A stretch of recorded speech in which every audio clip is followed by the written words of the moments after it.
Welcome to Spring LIB. This is Chapter 12, Problem number 4 of the Smith Organic Chemistry textbook. And this problem is asking us to compare heat of hydrogenations and find the larger heat of hydrogenation of each of two sets of similar molecules. The thing to note here is that so for A we have these two molecules, and essentially they're the same. They're both 3 hexenes. One is cis and one is trans.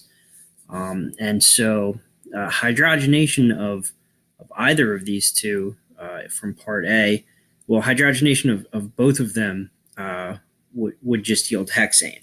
So they both yield the same product from being hydrogenated.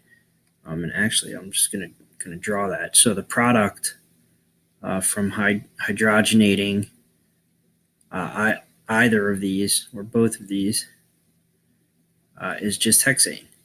And so we can, since they give the same product when they're hydrogenated, we can determine which will have a larger heat of hydrogenation by determining which is more stable and which is less stable.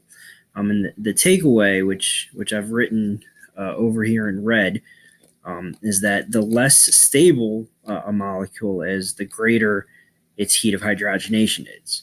Heat of hydrogenation is the amount of energy that's released when you hydrogenate the molecule. Hexane, this product that we drew in the top right here, is a pretty stable molecule. And certainly it's more stable than either of these two precursors from part A, either of the alkenes. But so the cis isomer is the less stable of the two, and therefore it will give off more energy to go from the high energy, less stable cis to the low energy alkane than it will to go from the relatively lower energy transalkene to the low energy alkane. And I hope that explanation makes sense. So cis is less stable, it's higher energy to begin with, and therefore when it's hydrogenated to the product here, it will release more energy than the trans isomer would. And so similarly for part B, again, we're comparing two molecules that when hydrogenated would give us identical products.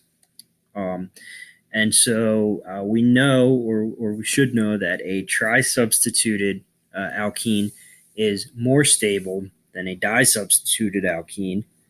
And again, going by our rule, less stable equals greater heat of hydrogenation. We can confidently say that this di-substituted alkene will have a greater heat of hydrogenation because it's less stable to begin with.